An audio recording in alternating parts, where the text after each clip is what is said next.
So I just. There we go. Dinner. There we go. Thank you. Good morning on this snowy Thursday. Hope everybody's safe today. And everybody drive in wherever they were gone to was good.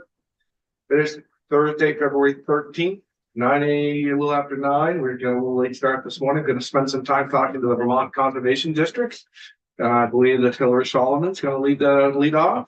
Yes, Okay. Well, welcome. The floor is yours. thank you. Do you want us to do introductions to start? Or You would we do like- whatever you'd like to do as long as you introduce yourself first. But if you want to introduce Okay. everybody, whatever you'd like to do. All right, great, thanks. So I'm Hillary Solomon I'm the district manager at the Poultney Meadoway Natural Resources Conservation District.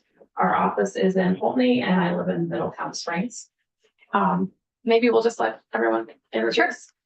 I'm Katie Stiles. I'm the new district manager of Rutland Natural Resources Conservation District. Hi, everyone. Meg Faust with Action Circles. Hi, I'm Richard Noel. I'm the chair board of the Franklin County Resource District, and I'm semi-retired farmer. Yeah. I haven't done it all my life because I don't know if I'm done yet. There we go. And I'm Lauren Weston. I manage the Franklin County Natural Resources Conservation District and out of St. Albans. And on the screen. Good morning, everyone. I'm Jill Arachi, the outgoing executive director of the Vermont Association of Conservation Districts. Perfect. Thank you. I live in Waitsfield, Vermont. Nice. What I would ask, new committee, people on the screen. Not a 3-hour one, but just a description of what a conservation district is. Okay, great. We actually have a slideshow, which I'm not able to share right now. Can I share? I think there might be some permissions blocking at the moment. Sorry. And if you're gonna do it in your presentation, that's fine. Well, I will start there. Okay. This- Right there. So 80 your co-host now. What? Your co-host. We're co-hosting, so you want this one? Yeah.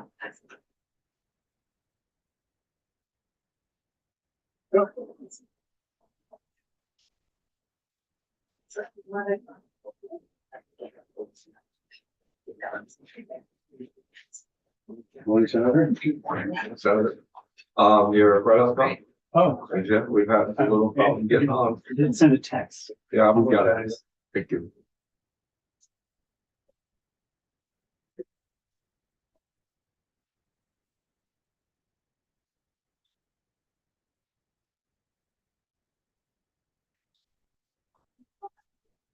Okay. If I'm ready now, Joe. Perfect. Yeah, so we are here to represent the 14 conservation districts today. My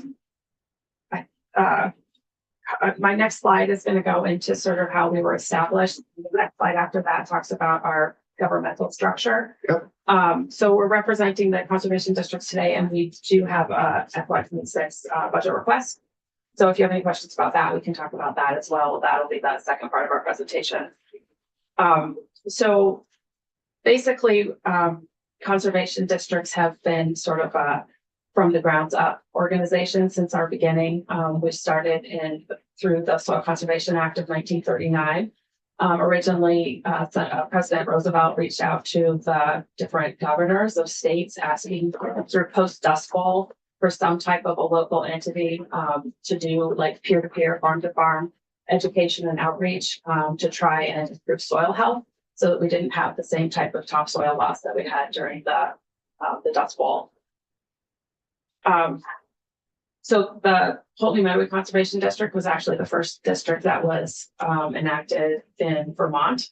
And there were town by town meetings where the farmers and different landowners in the town met and sort of discussed what they would like out of their local conservation district. And then that went up to the state and we're part of state statute. And it's interesting because we have some copies of the notes from those town to town meetings, and the issues are to some extent similar. They were very concerned about soil health. They were concerned about water quality. They were concerned about sort of that interface between their farmland and what they were doing on the farmland and the stream and how the stream was sort of responding and moving on the landscape. So we've always been sort of rooted in communities, working closely with landowners, and then looking at that interface between state government or federal government and the local landowners. I should also say that we're very closely tied to the Natural Resource Conservation Service, as you might guess from the similarities in our names. So the Farm Bill funding comes in through the Natural Resource Conservation Service, and we help to sort of publicize the programs and help farmers with the process as they apply to those grants. It's one of the places that we work with landowners and with farmers. So our entity is sort of, our conservation district entity is sort of made up of three parts. We have the individual 14 conservation districts that cover the entire state. A lot of conservation districts are set to county boundaries. Some, like the Poultney-Meadowee district, is a watershed boundary. So we're the South Lake watershed or the Poultney and Meadowee River watersheds. We have the Vermont Association of Conservation Districts. That's our nonprofit arm. They provide support, guidance, help us with sort of making sure that our services are unified across the state, very responsive to us and hopefully us to them, as they provide sort of grants to all, as one grantor, they can provide grants to all of us. That makes it easier for our partners if they just have to, have one grant contract with one entity. And then our Natural Resource Conservation Council is actually the piece that's in statute. That's our overseeing council sort of agency, state agency. It's made up of members of our conservation district boards, as well as members of the Agency of Ag, DEC, UVM Extension. The Natural Resource Conservation Service has a non-voting member because we are so closely tied. So that group is the group that would receive funding, like the legislative allocation that would come through the Natural Resource Conservation Council. And they then have the authority to sort of designate that out to districts. Our funding actually right now is in the Agency of Ag budget. So the allocation goes through the Agency of Ag budget and comes to the Natural Resource Conservation Council. And then being served by us are the landowners and towns and schools and sort of any of the entities that are interested in doing any type of natural resource education or conservation in our districts. Just want to make sure I'm covering everything here. I want to go back. Okay, I just want to go back to this slide for a second. I wanted to give you some examples. So that picture in the middle is our native plant nursery, the Champlain Valley Native Plant Restoration Nursery. It's in Poultney. It's actually right in front of the wastewater treatment plant. So, which is nice, it's on Poultney Village land. So it's been a nice partnership between the village and the conservation district. And I just wanted to give just some sort of quick examples of what we do related to this nursery. So we work with farms. We plant, last year we planted 4,300 trees on farms right along streams. In some cases, we were planting windrows in places where animals, eventually could get shade. And a lot of it, mostly it's along streams for water quality reasons. We plant about 600 plants every year along lakes, lake shores, so buffer plantings along lakes or rain gardens. We have educational programming out of the nursery. It's a great space where we can have students come and sort of volunteer, help us with things. We have a stream table, we have a watershed model, so we provide sort of watershed science education to kiddos. But then we also participate in sort of workforce development activities. We have a nursery manager, we have a part-time nursery staff person, we have 2 or 3 seasonal folks who are employed to work at the nursery. So we provide local jobs for people. There's a Poultney High School has sort of a workforce development class. They come and help us with things. They actually brought drills and power tools and helped us construct hoop houses this fall. So the idea is that these kids go from, sort of business to business or place to place and learn what jobs are available to them, what skills they might need. So I feel like this one nursery as a sort of this example shows how we participate in just a number of different types of activities, provide employment, provide sort of services, water quality services throughout our district. What species of trees? We have quite a few. It's all native. We're in the Champlain Valley, so we focus on things that would grow there. So we have several different white oak species because the white oaks we have a great variety of white oaks in our area. The white pine, red maple, sugar maple, a lot of shrubs especially the rain gardens and shoreline buffers along lakes. A lot of times people don't want their view interrupted. So we have buttonbush is a really neat shrub, a lot of viburnum, which are native and all have berries that birds like. We have focus on pollinators. So pollinators, birds, so seeds, flowers, all native to our area. It was actually started in partnership with the Nature Conservancy because they wanted to buy natively, like sort of the native stock that's grown, been growing here. At the time, now with some changing weather patterns, we also bring in some out of state stock just to try and make sure that the stock is resilient with any changes that Like come. knotweed. Yeah, not the knotweed, just the genetics. A multi-purpose, planting. Multi-purpose, exactly. Trying to be hardy so that they survive with under a variety of weather conditions. Yeah, exactly. So, okay, I'm probably behind here. Yeah, so this is just kind of showing that we cover the whole state. In states that have county government, we're often part of that county government. A lot of districts follow county boundaries here. I think I said this already too, but just connecting. So if somebody has a water quality issue on their property, we try to connect them with resources or entities that might be able to help. So we're sort of a connector group. And then again, these are examples of projects that we do.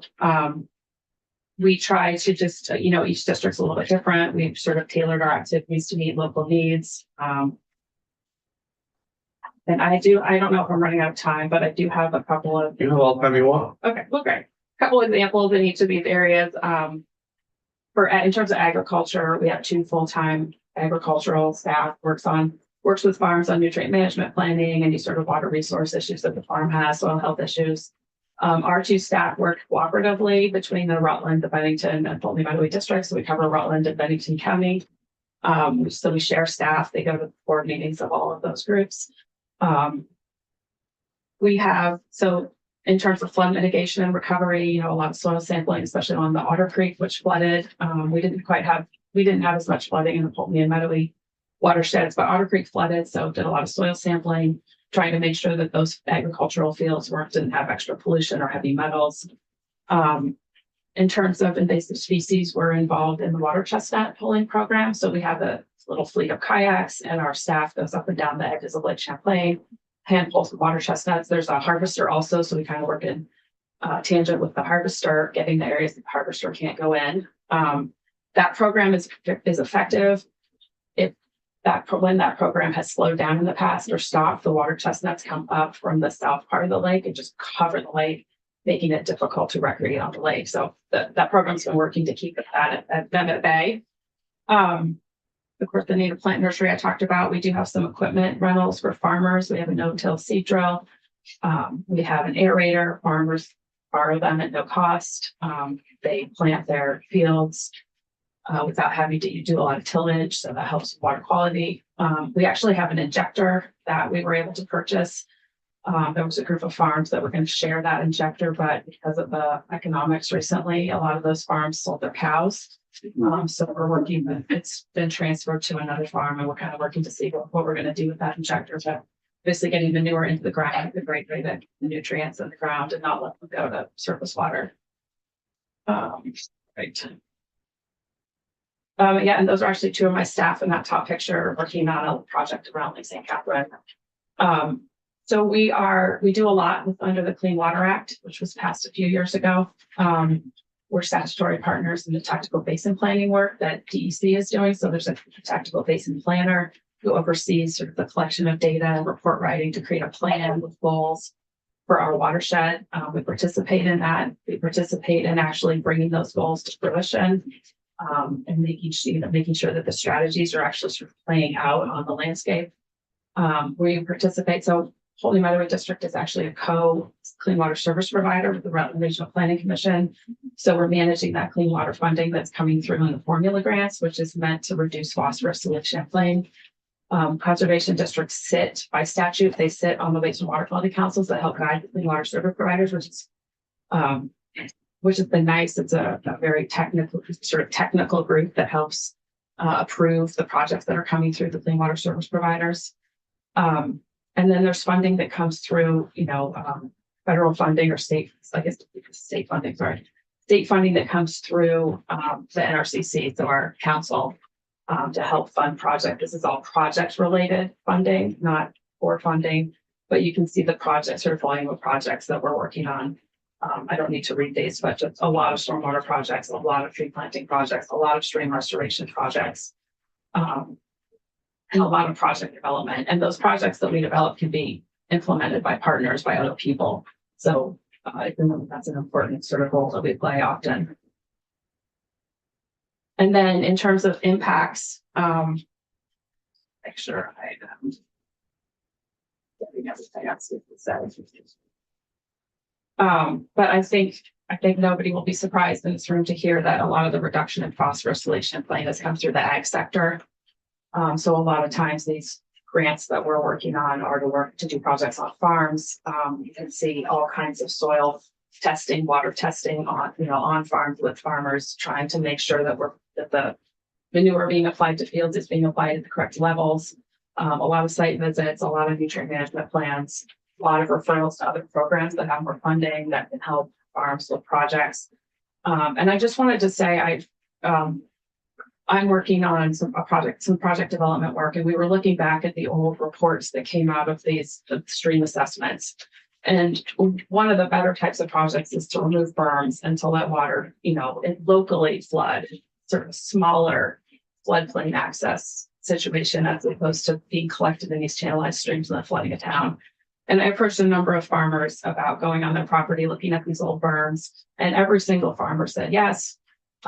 They were all willing to listen. They gave us tours of their streams, and we looked at where these berms had been put oftentimes 100 years ago, and talked about ways we might be able to mitigate that burning, and that just 100% participation, 100%, openness. And so it's been great working with farms. We love doing that. And they've been really nice to work with. And I'm now passing it off to Lauren.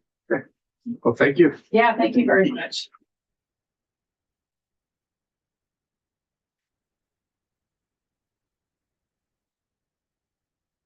Good morning again. Morning.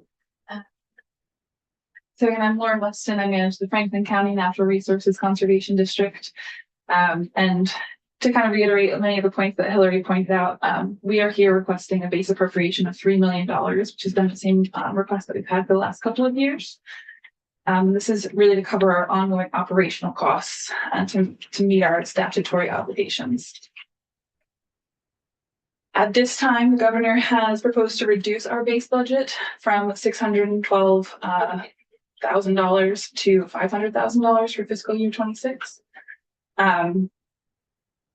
We would really like to request an additional $2,338,000 to get up to that $3 million mark, again, for all 14 conservation districts and our state natural resources conservation council.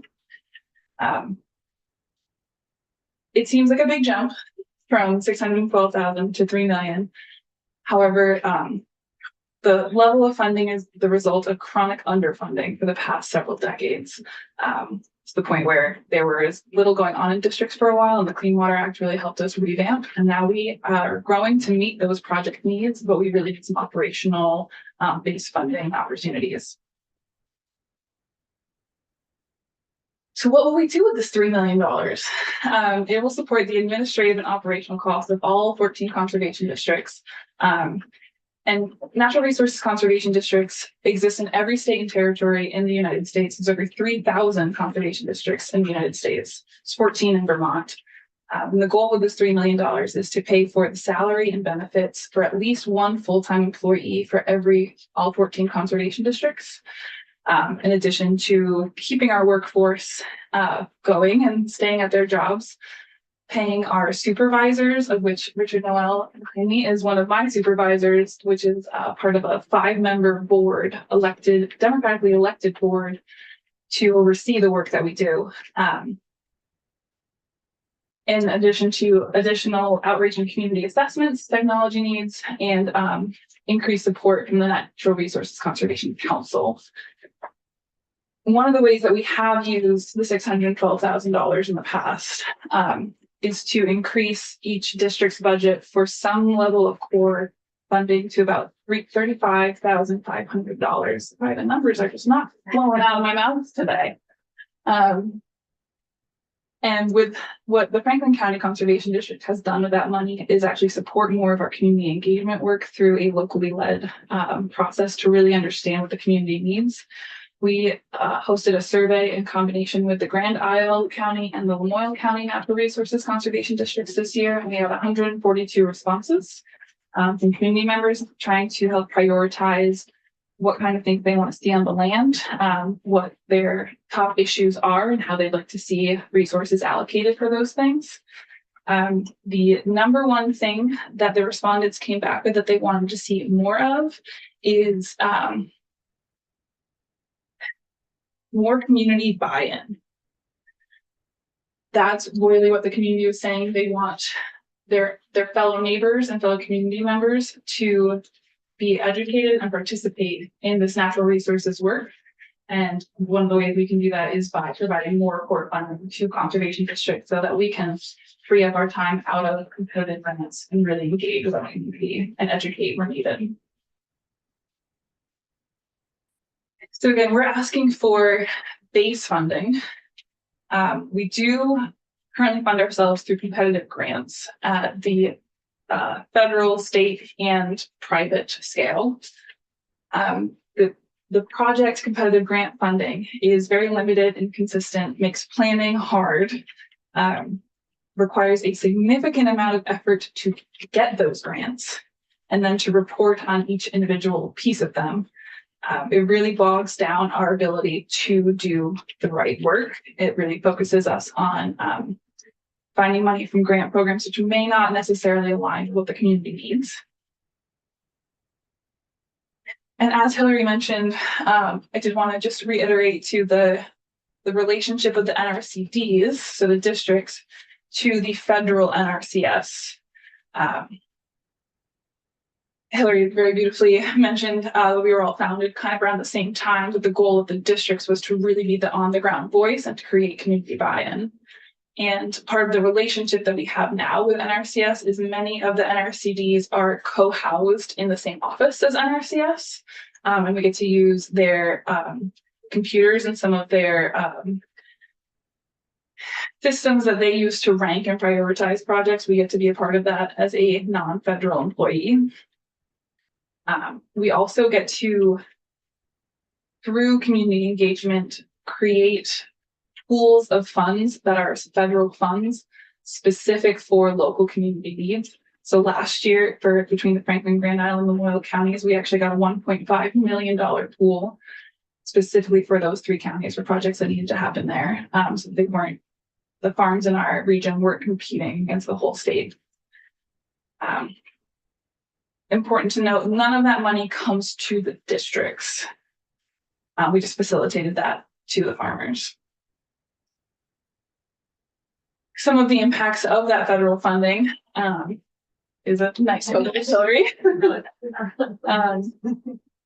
We're able to really move federal funds and state funds to our communities in a lot of important ways. As some of you may know, there's been some uncertainty around federal funds. Approximately $4 million to the Vermont Association of Conservation Districts and NRCDs are currently frozen. Additionally, the funds to farmers through the NRCS that fell under the Inflation Reduction Act are also frozen. And those are all reimbursement-based grants. So those farmers have already incurred those costs and may not get reimbursed for them. So we just wanted to bring that to your attention as well. In fiscal year 2024 alone, the 14 conservation districts in the Vermont Association of Conservation Districts assisted over 550 farms. In Franklin County and Grand Isle County, we assisted over 111 and did, again, in those two counties, just 153 on-site farm visits. We also helped 24 farmers with grant applications, many of which were successful. And we're really doing the good work on the ground, but could use some administrative support.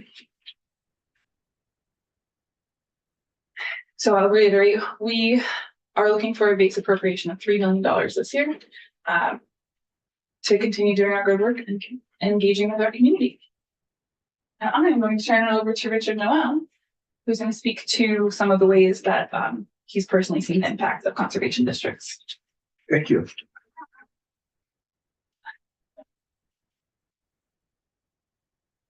Shit, so I I had knee surgery 3 months ago. don't.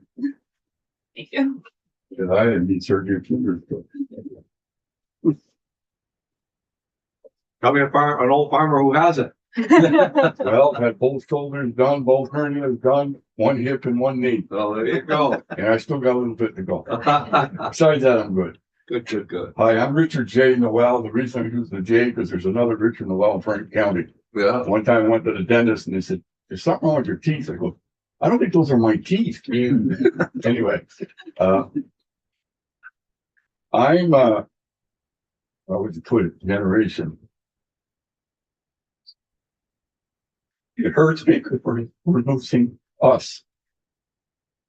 My family came over from France 1655. And we've been farmers since, but I'm the last one in the United States. I still have some Canadian relatives that are still farming. But I was one of 9, there was 11 in my family, but there were 9 living. And I wasn't brought up here. I'm not a Vermonter by definition. I'm a Green Mountain boy. I was born where the Allen brothers were born in Connecticut. And I was teased a bit because I was from a large family. But I didn't think we were that large. Mother was 1 of 15 and dad was 1 of 12. But it's a misconception that they did this because they were in agriculture and needed for farm help. They were Roman Catholics. It was against the religion at the time. So anyway, that's why I'm part of a large family, because my mother was very religious. But anyway, I worked a farm on the Canadian border for my own farm for 45 years. I've been farming most of my life. Where was your farm? It was on the Gore Road in Highgate Center. And I'm about 2 miles from the border. My wife has relatives on the border. They spit and they can spit right into Canada. That's their fence line. The Grainvilles and Bouchards. And Morse's Line Crossing, if you ever hear of that small border crossing, that's on a Grainville farm also. But anyway, that's where I farmed it.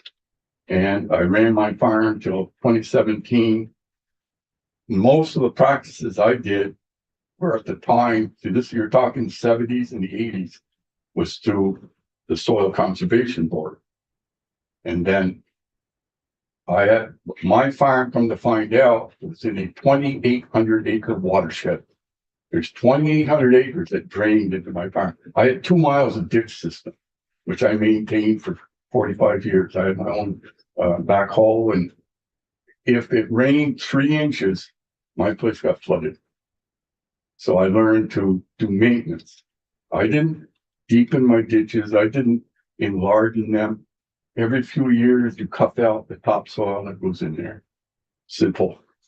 Grandfathers did it in Canada. They did it with a shovel.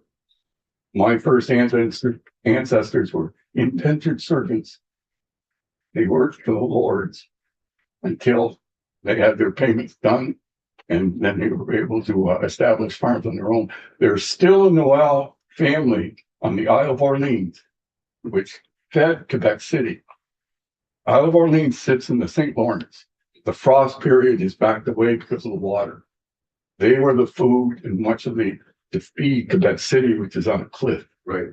And we crossed on boats and then ice. And the bridge was put in 1920, but you can only get on the island from the Quebec City side on the bridge. Otherwise, you have to take a boat on the opposite side. But anyway, that's where the family originated and came from.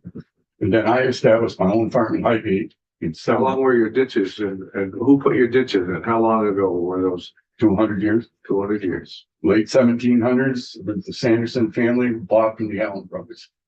The Allen brothers ended up with quite a bit of upper Vermont, our side Vermont, Alberg, Swanton, and Highgate. They were awarded that land for surveying work they had done. We even have an Episcopalian church there that was sponsored and built by one of the Allen brothers. And what they did originally, if you see it, 1800s map, Alberg went against the border. Swanton was tucked underneath and Highgate was underneath. Well, they took I'll pay, okay. I told her to tap me when I start wandering. I have attention deficit and I just, things are going in here like a pinball machine, so, excuse me. Anyway, they straightened everything up, Highgate Swamp, but they ended up, the Allen brothers got the land for their surveying work. This is where they talk about, they took it from the natives. Well, the natives didn't have paper, they didn't have deeds. And Nathan was a notary public. So that's how they gained ownership of paper. Based on the Magna Carta. But anyway, that's the history of the Allen brothers at Highgate.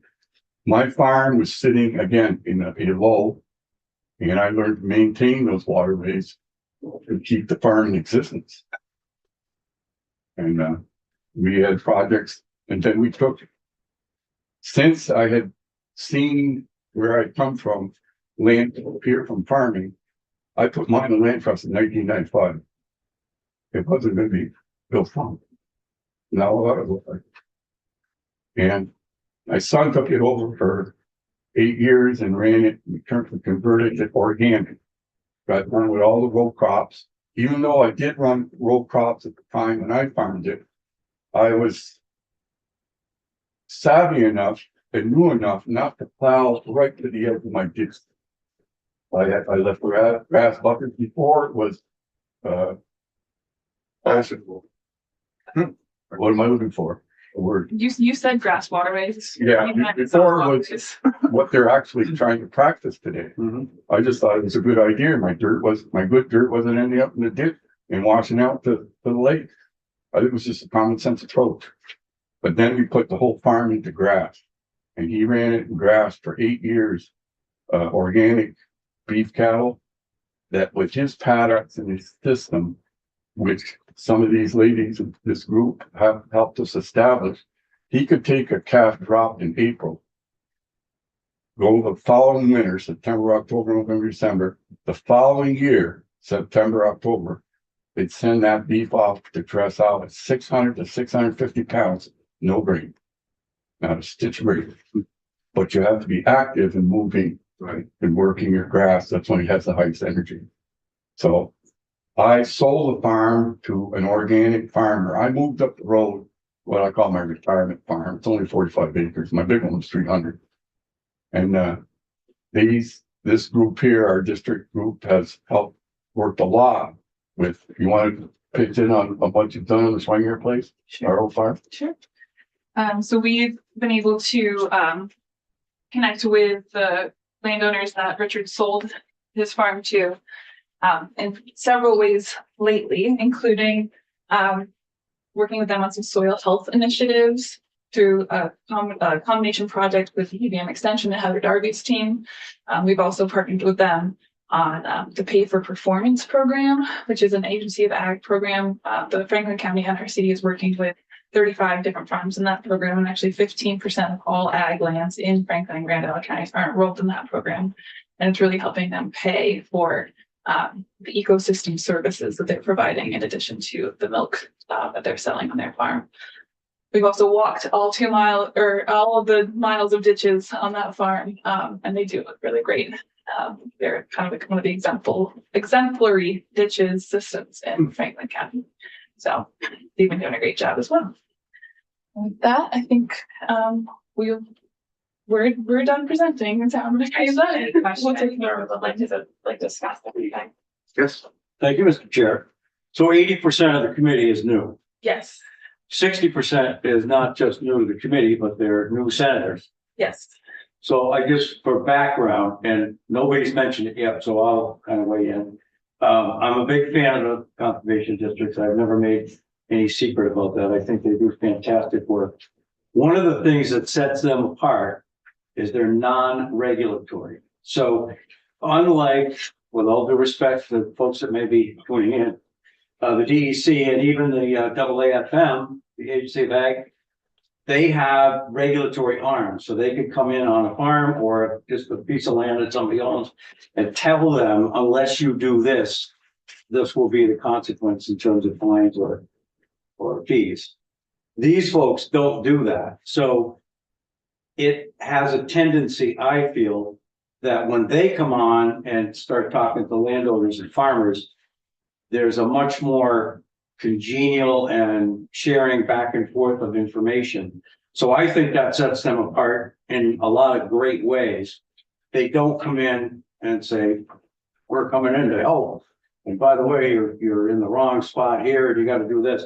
They get together with the landowner and the farmer and say, how can we work together to make this a better place to be? So that is my kind of 25 words or less support. I don't know about 3 million. We will certainly be talking about that as things unfold.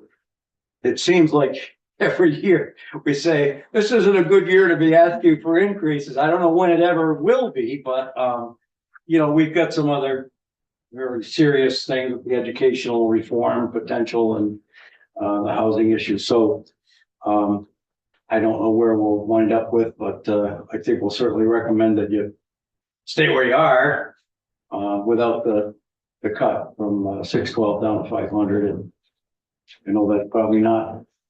But sometimes I also think it's human nature. You come in with a little higher number than you might think you get and go from there. So there's room for negotiation.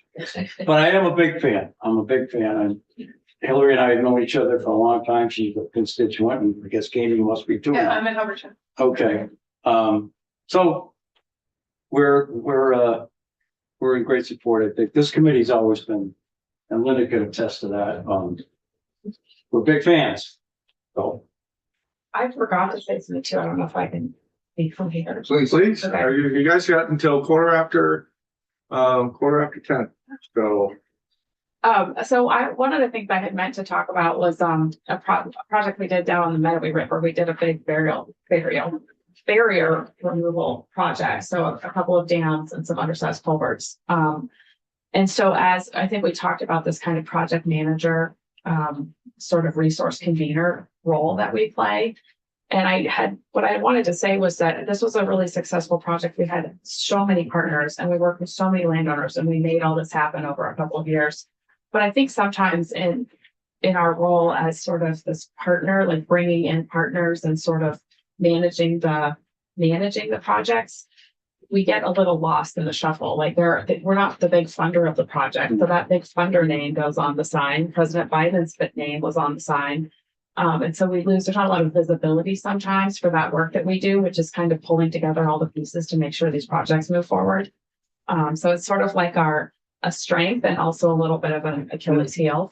And just the increase in funding, you know, when I started, we got about $5,000 a year from the legislature, and it basically paid my insurance to run the district. And just the boost up that we've had, we've hired 3 new people in the last couple of years. I just hired somebody, like, fingers crossed, recently, who's going to help me out.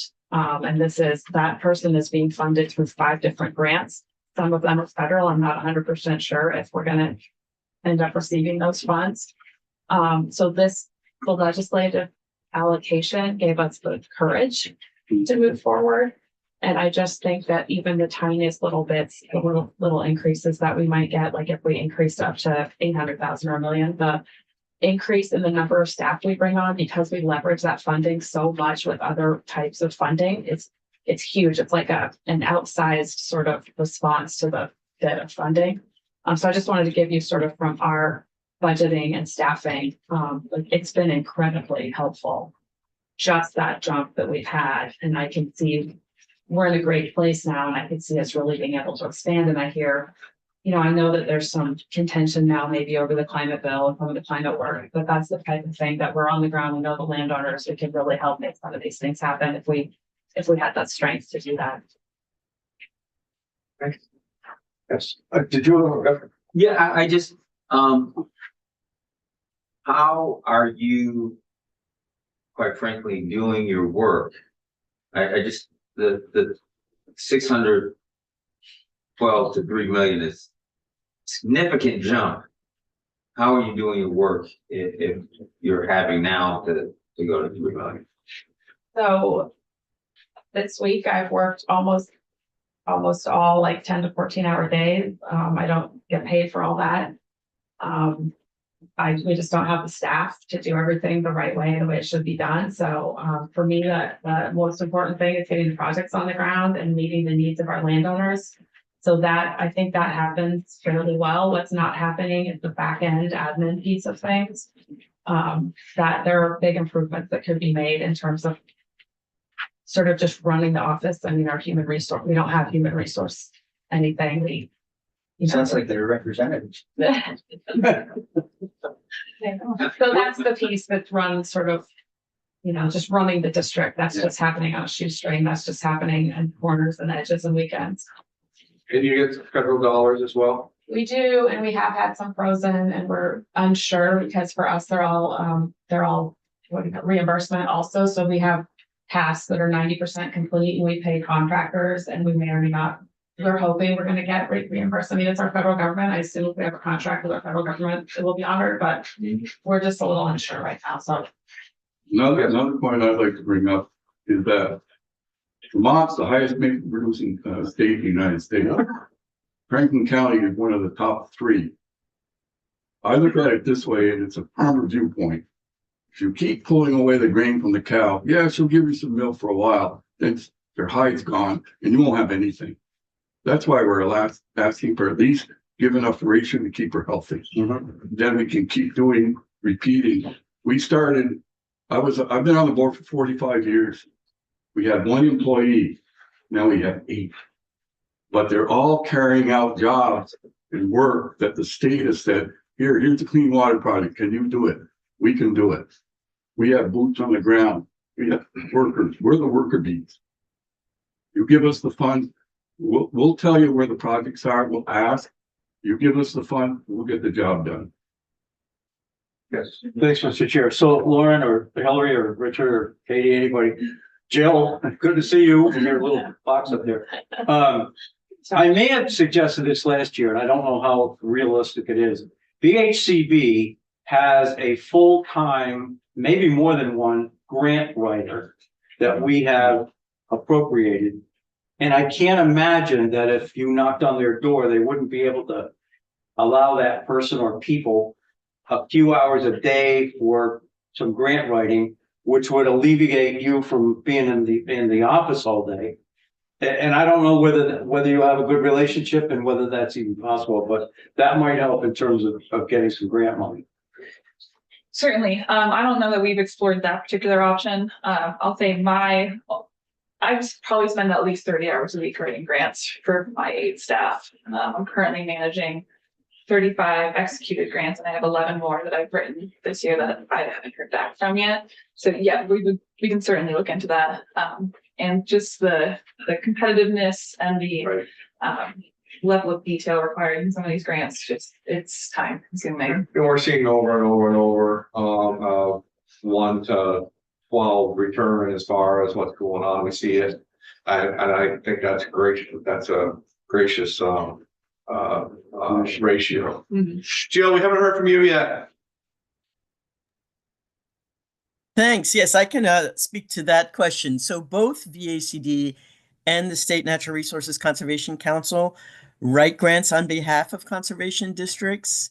We pass through roughly, I think, 2.3 or 4 million most recently directly to districts. So under the Clean Water Act slide, the state's calling them funding administrators, clean water funding administrators. NRCC is a clean water funding administrator, and VACD tends to get the federal funds. So VACD, for example, is the contractor with the Agency of Agriculture on the pay for performance program. And then basically we sub-grant or subcontract to the districts, but it creates work for everyone. Even when we hold the umbrella grant, the districts have to report to us because the funders require that reporting. So it still remains burdensome, and the grant orientation means the districts may identify needs that they can't address because they have to meet the requirements of the grant, right? So they may have an assessment of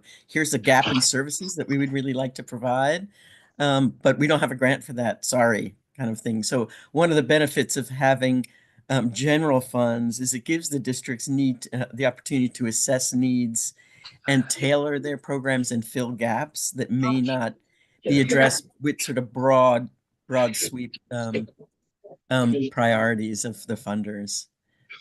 Yeah, it's never as easy as you think it would be.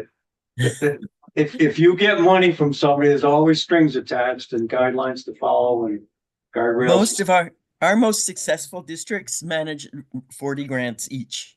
Yeah. Together, we've written roughly 150 grants this year. That's all the districts, plus council, plus VACD, just to keep us afloat at our level of 3 to 4 million in operations a year collectively, the districts and our state. So that's the scoop. Generally, VACD, because we're very closely linked with NRCS, we handle the federal funds coming through, and NRCC has been managing the state funds coming through the Clean Water Fund and the Clean Water Act.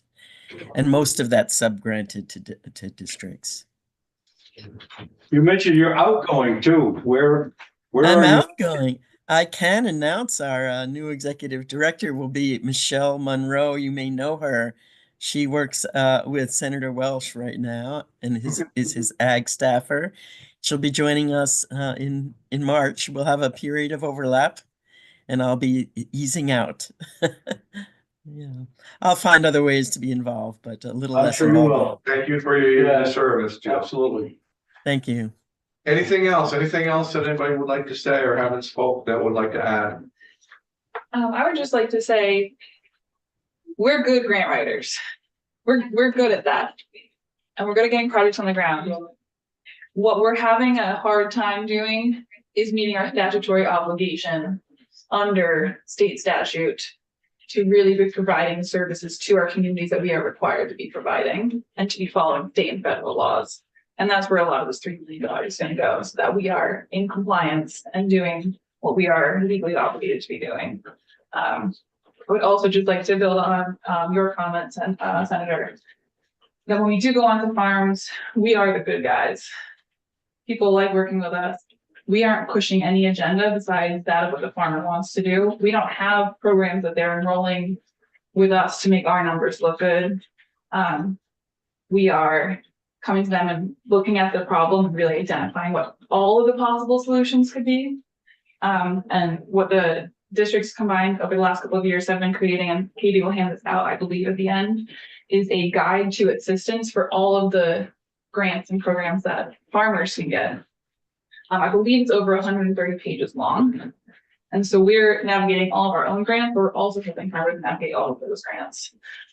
So yes, we're asking for $3 million, but the amount of money we're able to leverage for clean water projects, for the farmers we work with, and for our community, especially in federal dollars, I think that the investment really has a very high return on investment, is what I think to wrap up with. As a new staff member within the conservation districts and a new district manager, I'm spending a lot of my time building relationships, getting to know the program, writing for organizational support grants. And I'm wondering, how am I funding my time? I'm a full-time employee. I have to be a full-time employee because I'm a person who has bills and, a family. So if I'm going to be full-time, how am I funding my time full-time when our core funding only allows for part-time funding? And I want to meet those needs of my constituents within my community and identify them and build those relationships. So that's the challenge. And that's why we have that ask. Yeah. I would say this.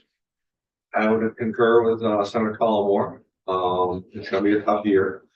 But I also know this, that if you want to get anything done, put a group of women on it and it gets done. So keep swinging, keep advocating, keep doing what you're doing. And we hear you. We're going to actually be sitting next week, I believe, with how the money flows through this committee, and we'll try to help in any way that we can. But it is a big ask, but we hear you, and we want to thank you for coming in. Thank you so much for your time. Yeah. Thank you. Thank you. I knew it was a dust bowl too, but I didn't. I know you do that.